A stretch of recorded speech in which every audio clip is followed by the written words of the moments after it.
Hello there. This is a return to some of the videos that I was doing previously. Just have not had any time to do things like this. Um, so I thought I'd start off with something easy. This is a cool activity for children as they're just starting to learn how to carve. So whether you're doing that with like a potato peeler for younger children or beginners with a knife, I think it's a really good activity for like getting that control of how to use a knife.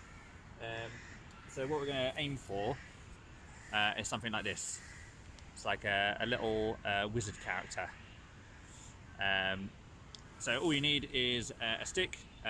Like a good length one is quite good to start with, so you can keep your hand out of the way while carving. But as you progress, you can use smaller sticks. So I just found one on the floor here. Might be a bit rotten, but we can still use it. That's about sort of the right sort of thickness, but you could really do it with anyone, I suppose. You could just have to do a bit more whistling. So what we're going to do is just carve think of it like a line where you want your hat to start. Now, I think wizards have really giant hats, so my hat is usually pretty big, like usually as long as like my finger. If it helps you, you could kind of do like a little stop cut all the way around, so you know where you're carving from. And we're just going to carve away from ourselves, and we're just trying to get all that bark off the top. And what I'm doing is doing like a cut and a turn, and that eventually gets you to like a point at the top.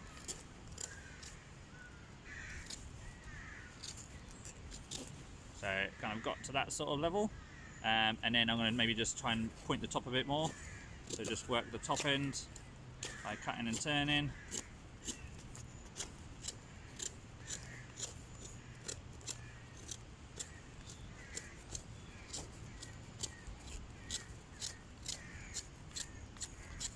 This is like the same way also I make my marshmallow sticks too.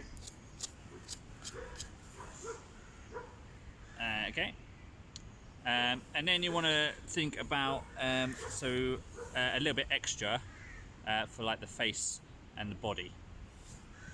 So I might go maybe like down to about there, so I can do a face and body.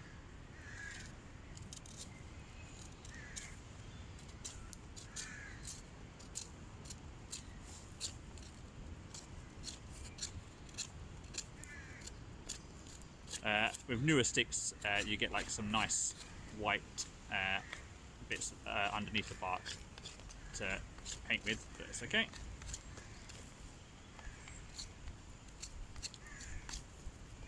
And then yeah, feel free to obviously neaten things up a bit more on your own one.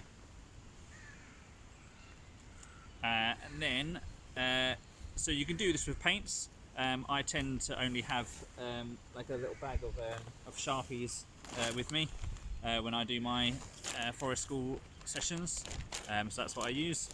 And what I would do is maybe let's have some pink stars for this one.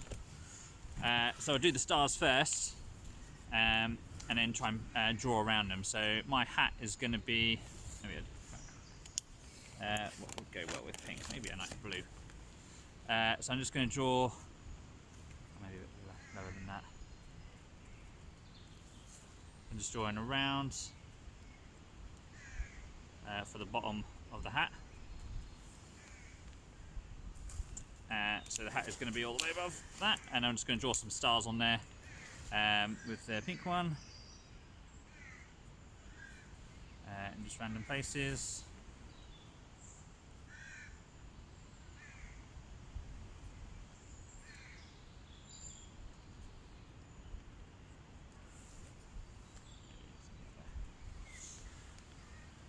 So I've got my stars, and then I'm just going to go around that with the blue for the body, and obviously maybe take a bit more time over it than I am. If you've got some nice paints, that's even better. But I find in a pinch. If you haven't got many things with you, like me, you can just do a Sharpie.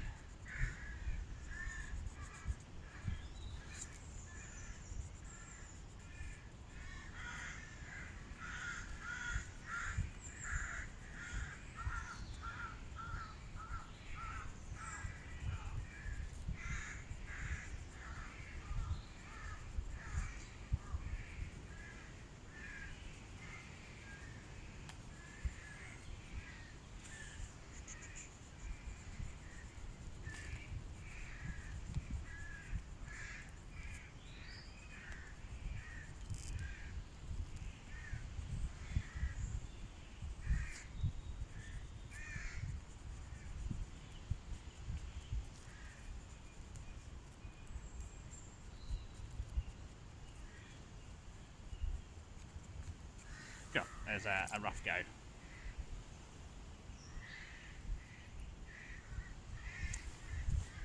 And then decide, so I'd maybe use like a darkish colour for the face, and feel free to be a bit more artistic than I am.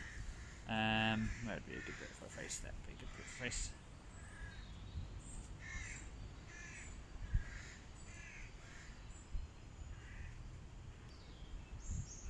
Maybe mine is an evil wizard.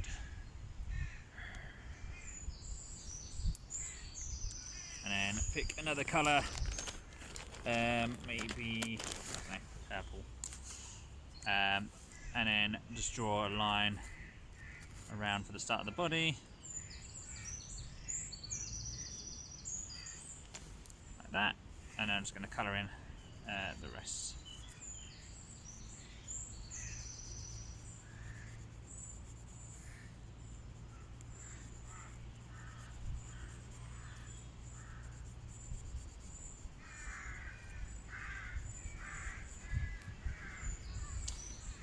There you go, rough little wizard, giant hat. Yeah, as I said, nice easy craft activity for beginner knife